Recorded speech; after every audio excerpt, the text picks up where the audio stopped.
120 বছরের শালিভরে এবার বুলডোজার। পুরনো ঐতিহ্য আর নতুন ভাবনার মেলবন্ধন সাঁকরাইলের কোলোরায়। চৈত্র সংক্রান্তির গাজনের সঙ্গে পরিচিত বাংলার মানুষ, কিন্তু হাওড়ার সাঁকরাইলের কোলোরা গ্রামে গাজন পালিত হয় একেবারে ভিন্ন রীতিতে। শ্রাবণ মাসের এই গাজন উৎসবের সঙ্গে জড়িয়ে রয়েছে প্রায় 120 বছরের পুরনো ঐতিহ্য। আর সেই ঐতিহ্যের অন্যতম আকর্ষণ শালেভর। এবারের শালেভরই দেখা গেল বুলডোজারের থিম, যা উৎসবের পাশাপাশি নজর কেড়েছে সাধারণ মানুষের। স্থানীয়দের দাবি, প্রায় 120 বছর ধরে কোলারা গ্রামের পুরনো রীতিনীতি মেনে ধর্ম ঠাকুরের গাজন উৎসব হয়ে আসছে। বাংলার অন্যান্য বহু জায়গায় চৈত্র সংক্রান্তি গাজন পালিত হলেও এই গ্রামে শ্রাবণ মাসের শেষের দিকে বিশেষ আচার অনুষ্ঠানের মধ্য দিয়ে গাজন হয়। উৎসবের প্রায় 9 দিন আগে থেকেই শুরু হয় প্রস্তুতি। গাজনের সন্ন্যাসীরা নির্দিষ্ট নিয়ম মেনে শাড়ি ও ধুতি পরিধান করে। মূল পুজোর আগের দিন নিরামিষ আহার করে উপবাস থেকে ধর্ম ঠাকুরের আরাধনায় থাকেন তারা। এই উৎসবের বিশেষ আকর্ষণ শালেভর। কলাগাছের ভেলা তৈরি করে তার উপর বিভিন্ন বিষয়ের আদলে তৈরি করা হয় নানা ধরনের কাঠামো। ভেলার মাঝ বরাবর থাকে তলোয়ার। সময়ের সঙ্গে নতুন প্রজন্ম এই উৎসবে অংশ নিতে শুরু করায় শালভরেও এসেছে নানা নতুনত্ব। প্রতি বছর নতুন নতুন থিম দেখতে ভিড় বাড়ছে গ্রামে। এবার সেই শালেভরের থিমই উঠে এসেছে বুলডোজার। সাম্প্রতিক সময় বুলডোজার দিয়ে বেআইনি নির্মাণ ভাঙা যে ছবি সংবাদ মাধ্যমে বারবার সামনে এসেছে, সেই বিষয়টি শিল্পের মাধ্যমে তুলে ধরা হয়েছে বলে স্থানীয়দের দাবি। ফলে ধর্মীয় আচারের অংশ হলো এবারের শালেভর নিয়ে শুরু হয়েছে আলাদা আলোচনা। তবে শালেভর শুধু দেখার বিষয় নয়, এর সঙ্গে জড়িয়ে রয়েছে নির্দিষ্ট ধর্মীয় নীতিও। এলাকার প্রতিষ্ঠিত পুকুরে শালেভর ভাসানোর পর শুরু হয় ধর্ম ঠাকুরের পুজো। পুজোর পর নির্দিষ্ট নিয়ম মেনে পুকুর থেকে শালেভর তুলে আনা হয় এবং সন্ন্যাসীদের শোয়ানো হয় তার উপর। এরপর অনুষ্ঠিত ঐতিহ্যবাহী ঝাঁপ গাজনকে কেন্দ্র করে বসে মেলা।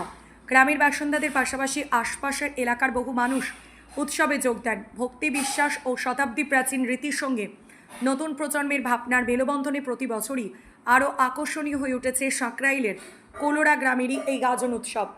না, এটা ধর্ম নিয়ে অনুষ্ঠান চলে। এই যে স্ট্রাকচার আছে, এই যে জায়গা জমি সব ধর্মরাজের নামে। ওখানে আছে হয়ত 10 কাঠা মতো আছে, এখানে 4-5 কাঠা আছে ধর্মরাজের। আমার দেখতা, আমি ছোটোবেলাতে, আমার 50 বছর ছোটোবেলাতে দেখে আসছি। এটা 120 বছর, 100 বছরও আমি ছিলাম, 100 বছরও আমি নিজে দায়িত্ব নিয়ে করেছি। এটা 120 বছর এবছর পদার্পিত হচ্ছে চৈত্র মাসে। এটা কিন্তু রানী রঞ্জাবতীর আমল, এটা ধর্ম রাজা এই জমিগুলো দিয়ে গেছে। মানে রাজা, আন্দোলনের রাজা এই ধর্মরাজ মন্দিরকে দিয়ে গেছে, দান করেছেন, দেবত্ব দান করে গেছে। সেই হিসাবে ধর্মরাজ মন্দিরও হয়েছে অতটা স্ট্রাকচার নিয়ে। আর এখনও জায়গা পড়ে আছে এসব। এখানে গ্রাইন্ডার থাকতো, ওটা ভেঙে গেছে। এখন আমি ক্লাবে থাকতে দিই, আমারই পায়খানা বাথরুম দিদি। কিন্তু এটা ধর্মরাজতলা বলেই চলে, ধর্মতলা। আমার নাম অজয় সাঁদুকা, আমি এলাকাবাসী, আমি এলাকার একটা। না, এরকম কিছু ব্যাপার নয়, সে যে কেউ পারে ভাষাতে। তো ওনারা খুব কষ্ট থাকে, মানে উপোস করে থাকে না, তো ওনাদের একটু কষ্ট করে থাকে, তবুও একবার আসে জলে ভাসান দেবার তারে। তবে ওনার জন্য নিশ্চয়ই আমরা খুবই, এটা বছর 1 বছর থাকে এই দিনটার জন্য আনন্দ একটু আমরা করি থাকি। তো সবাই সন্ন্যাসীরা সবাই হাত বাড়িয়ে দেয়, ওদের জন্যই আমাদের এই অনুষ্ঠানটা আরও এগিয়ে আসে।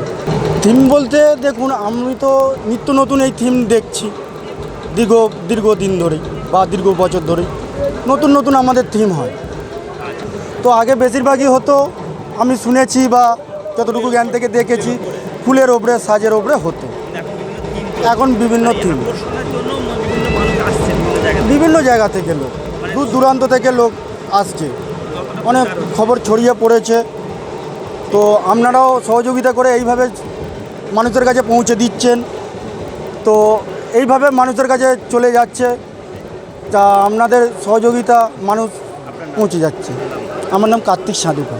প্রায় 120 বছরের ওপরে পুজো হচ্ছে। এটা পূর্বপুরুষের অনেক বছর হয়ে আসছে।